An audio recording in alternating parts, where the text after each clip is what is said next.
salah satu kekurangan dari teknik analisis statistik, karena yang modeling sebenarnya kalau data science itu kan ada dua approach ya. Yang pertama approachnya pakai statistical method, yang kedua itu pakai yang machine learning, itu yang pakai computer science approach. Nah, di statistical approach itu memang lebih sederhana dan cepat gitu dengan computer science approach. Tapi kita tuh susah gitu yang metode statistik untuk modeling random proses, jadi yang tidak bisa diprediksi. Jadi inputnya ini stochastic proses random proses, karena seperti Anda lihat tadi kan ya di frekuensi tapping sendiri, kita kan belum tahu kan itu kira-kira apa ya prosesnya itu seperti apa gitu. Dan itu kan bisa bervariasi gitu. Misalkan di hari yang pertama itu mungkin dia seperti tadi yang sebelumnya. Nanti di hari kedua setelah ada hujan, itu nanti kan berubah lagi kan polanya kan. Kan kita kan tidak bisa prediksi gitu. Kita bisa prediksi modeling ini dengan lebih akurat dengan menggunakan machine learning. Terus nanti outputnya tuh probability distribution. Ini sebenarnya saya itu terinspirasi dari stock exchange case gitu. Jadi yang seperti yang kita bisa lihat itu ada suatu grafik stock exchange. Kalau yang stock exchange itu kan susah banget kan ya diprediksi.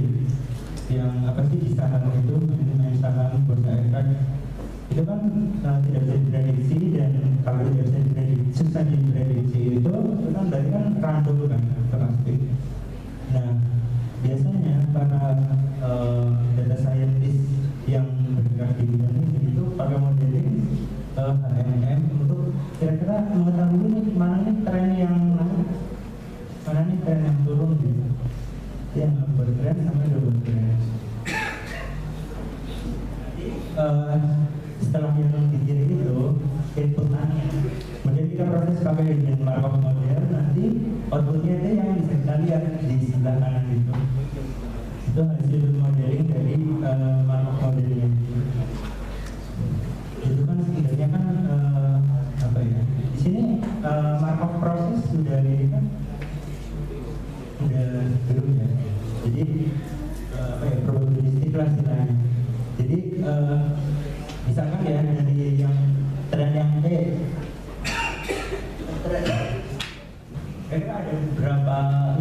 berapa kemungkinan gitu untuk ke prosesnya lagi itu kan ada 0,3% ya. Terus untuk yang ke itu ada 0,7 probabilistiknya. Ini itu kan bisa probabilistik itu kan yang paling yang kalau real case-nya itu kan 1 probabilistiknya. Makanya itu jangan heran kalau itu ada 0,7 sama 0,3. Kalau digunakan kan 1 kan sebenarnya probabilistik. Terus nanti itu yang itu apa? Itu residualnya. Jadi residual hasil input value yang ada di Hidden Markov-nya tadi. Kalau yang pertama itu outputnya adalah stepnya, output trend sama double trend. Kalau nanti yang itu residualnya, nanti outputnya itu value yang ada di step itu. Mungkin kalau mungkin ini hanya gambaran umum aja. Itu kelebihannya itu nanti kita bisa tahu kita transformnya berapa. Terus tadi dependent, tadi not divided by previous state. Jadi stepnya itu nggak saling terkait gitu. Terus ini modelingnya kita bisa skip aja ya. Udah sekian kamu kesini lagi kita dilanjut aja. Oke. Ini hasil dari proses modeling dari Hidden Markov tadi. Jadi inputnya itu ada di kiri atas. itu time series dari frekuensi tapping yang tadi, yang contoh yang pertama saya. Terus nanti kita bisa modeling ke hidden Markov. Kalau yang ini itu ada 8 state, kan makanya 1, 2, 3, 4, 5, 6, 7, 8. Nah, pertanyaannya gimana sih kita, tadi kan kita kan ingin mengetahui ya, kira-kira halte itu yang paling terpadat itu di waktunya mulainya kapan, terus berakhirnya itu kapan, bulan ya? Itu kira-kira dari ke 8 step ini, kira-kira yang apa ya, yang paling bisa merepresentasikan step dari interval terpadat itu yang mana kira-kira? Kalau buat Bapak Ibu dosen pasti udah tahu nih, nanti saya kasih ke ini teman-teman dari ini. Iya. Kira-kira yang mana?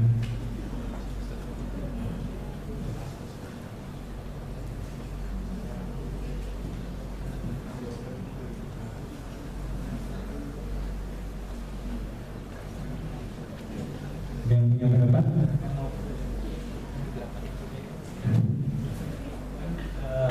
Dari step inputnya ya, terus kemudian kita modeling nih proses pakai HMM hidden Markov model.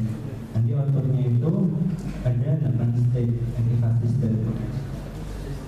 Yang paling representatif untuk interval waktu terpadat itu gimana?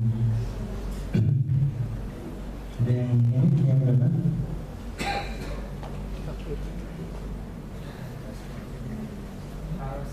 Kalau secara logikanya gimana sih cara mengetahuinya itu step itu terpadat atau enggak? Kira-kira logiknya dari mana? Pertama kita harus tahu di mana waktu terpadatnya. Waktu terpadat itu yang waktu di mana tapping itu memiliki frekuensi yang terbanyak. Makanya kan itu pakai metode statistik yang max itu. Nah nanti setelah itu kita pertama tadi nih cari maksimumnya di mana gitu, di waktu yang berapa. Terus kemudian kita ini transformasikan gitu ke yang hidden Markov ini. Kira-kira pada saat waktu itu state mana sih yang di hidden Markov ini yang state probability distribution-nya itu 1 gitu. Jadi kita bisa ambil kesimpulan bahwa yang state yang paling merepresentasikan waktu terpadat itu adalah yang state pertama. Karena kan bisa dilihat ya, itu kan yang titik puncaknya kan ada di tengah tuh gitu. Terus modeling dari HMM-nya itu dari tengah juga seperti itu. Nah, gimana sih cara mengambil intervalnya gitu? Kita ambil yang di step pertama, yang dari step pertama, yang nilai probability distribusinya itu 1 juga. Logiknya itu gimana? Logiknya itu maksudnya jadi yang pada step 1 yang punya nilai probability distribution-nya itu 1, itu intinya kan satu jenis kan, satu karakter dengan yang tadi maksudnya. Itu dari situ kita bisa ambil interval. Kalau kita bisa transformasi ya, coba ke kanan, ke next slide. Ya, ini seperti ini hasilnya. Itu yang sebelah kiri kecil itu ada sedikit false positive ya. Jadi sedikit error. Terus nanti sebenarnya kita itu punya 3 interval terpadat. 3 interval yang dimulai dari sekitar jam 12-an itu, jam 11 kurang dikit, sampai ke yang interval yang ke sini. Terus sekitar jam 19-an lah. Jadi di sini. Jadi yang terpadat dari sini terus akhirnya seperti itu. interval waktu ini, interval waktu terpadat, nanti ini belum selesai, ada lagi, kita harus proses lagi. Next. Kita harus istilahnya kombinasikan dengan data GPS tracking dan data geolocation hunting. Nanti kita cocokkan nih pada saat di waktu itu, di interval waktu itu kira-kira bus mana aja gitu yang masuk ke halte itu. Karena kita bisa dilihatkan dari geolocation huntingnya sama GPS trackingnya. Seperti itu. Ini nanti hasil outputnya yang sebelah kanan. Ini terlalu kecil ya. Coba di next aja. Nah ini hasilnya. Ini sebenarnya apa ya, representasi dari kira-kira kedatangan bus yang ada di halte. Dan kira-kira kita bisa tahu nih di bus apa. Ini setiap report ini setiap bus berarti jadinya. Terus kita bisa tahu nih kira-kira bus itu berapa lama sih dia ngetem di haltenya gitu kan. Kalau yang bisa ditarik kesimpulan di sini kira-kira yang ada apa ya? Ada anomali atau enggak kira-kira di sini?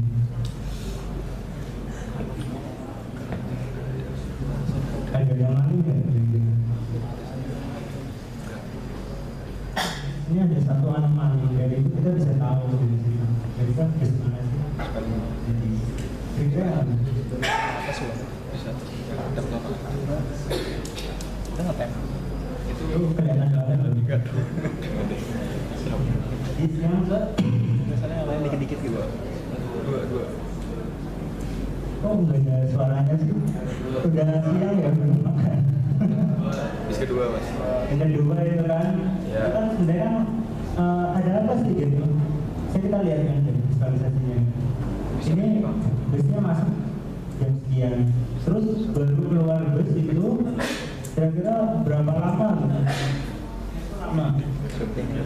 Kalau kita bisa ngelihat sedikit ya dari visual gitu kan, sebenarnya kan kalau bus yang lain kan nggak selama itu kan. Nah di situ kita bisa tahu bahwa ini nih ada masalah nih di bus itu, di bus yang kedua itu.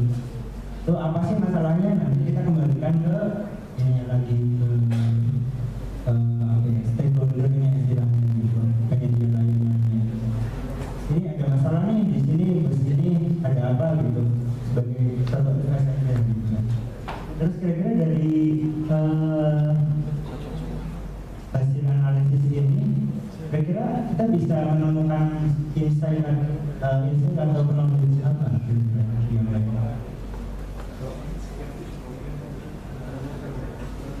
Ada yang punya pendapat? Kita bisa tahu nih kira-kira bus mana nih yang ada masalah gitu kan. Terus yang kedua bagaimana yang hasil insight yang kita bisa ambil?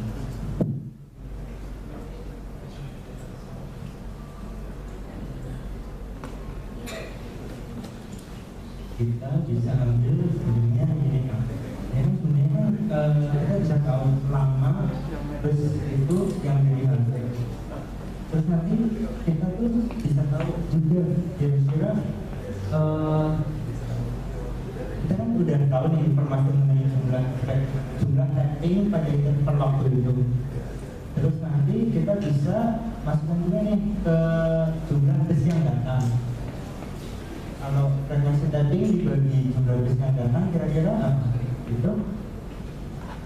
Bisa kita lihat kapasitas busnya nanti di waktu ini. Kira-kira kapasitas busnya itu menampung berapa orang sih?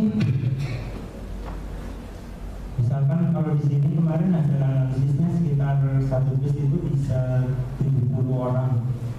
70 orang itu apakah sudah representatif gitu kan atau enak gitu? Nanti kita bisa cocokkan dengan data yang ada di penyedia layanan jasa ini. Kira-kira sebenarnya bus itu kira-kira untuk berapa orang sih sebenarnya? Kalau misalnya seandainya melebihi kapasitas, berarti kan itu kan ada masalah kan? Dan kita tentu butuh tambahan bus lagi gitu kan. Kalau misalnya seandainya kurang, berarti kira-kira kita ada kalkulasi lagi kira-kira bisa dikurangi atau enggak?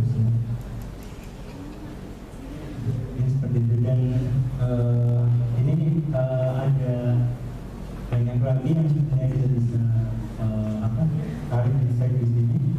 Jadi mungkin karena waktunya sudah ini ya, mungkin yang saja. Nah sekarang kita masuk ke data science. Nah, data science itu yang mungkin sebenarnya di mundur ya. Nah kira-kira dari case tadi yang pekerjaan yang saya lakukan ya di Pemprov DKI itu, kira-kira apa itu data science sendiri? Ada yang punya pendapat nggak? Kalau Bapak Ibu belum, mungkin Bapak Ibu mungkin udah tahu jawabannya ya. Saya ini lempar ke teman-teman aja. Kira-kira data science itu apa sih? Jadi kan saya kan udah jelasin nih case tadinya tuh apa gitu kan. Terus nanti kira-kira Anda kan bisa menyimpulkan gitu. Kira-kira data science itu apa sih? Ada yang punya pendapat?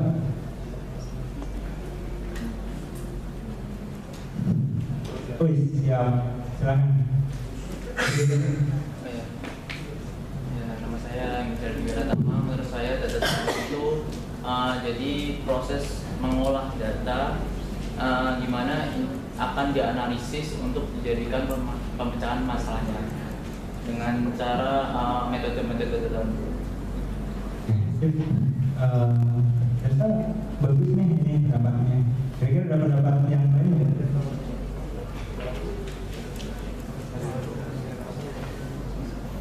Yang mungkin bisa apa? Mungkin pendapatnya bisa melengkapi atau mungkin kurang setuju gitu.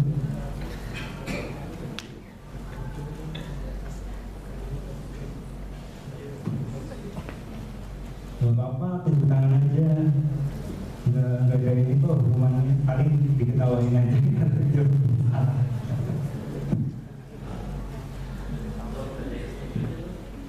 Kalau ini bisa ya, bisa itu kayak. Oke, coba ya. Kira-kira Mas pendapatnya Mas Depan gimana nih kan? Dari tadi saya lihat ini concern banget tadi. Serius banget. Mas.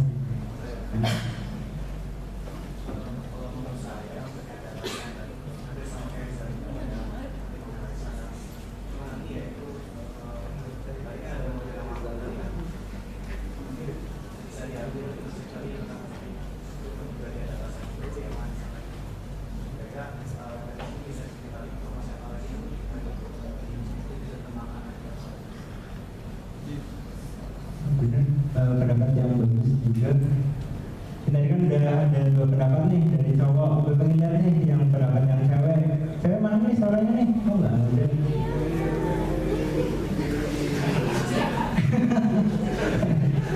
Udah siang ya, lapar.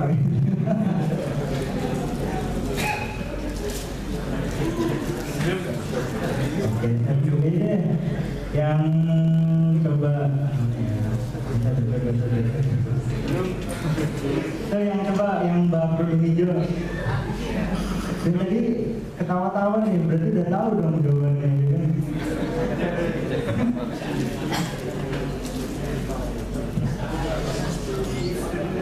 Jadi tersekolah lagi. Gimana? Ayo ditungguin loh. Ini waktunya udah mau duhur.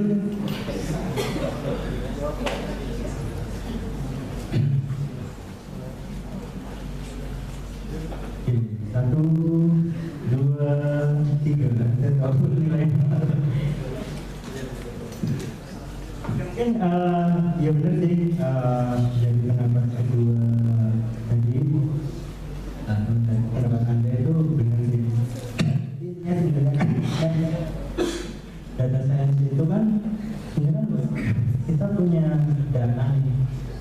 Terus bisa jadi yang sebelah kiri bawah itu kita punya data. Kemudian dari data science itu sendiri kita tuh bisa outputnya tadi itu knowledge atau bisa. Itu sebenarnya yang simpel.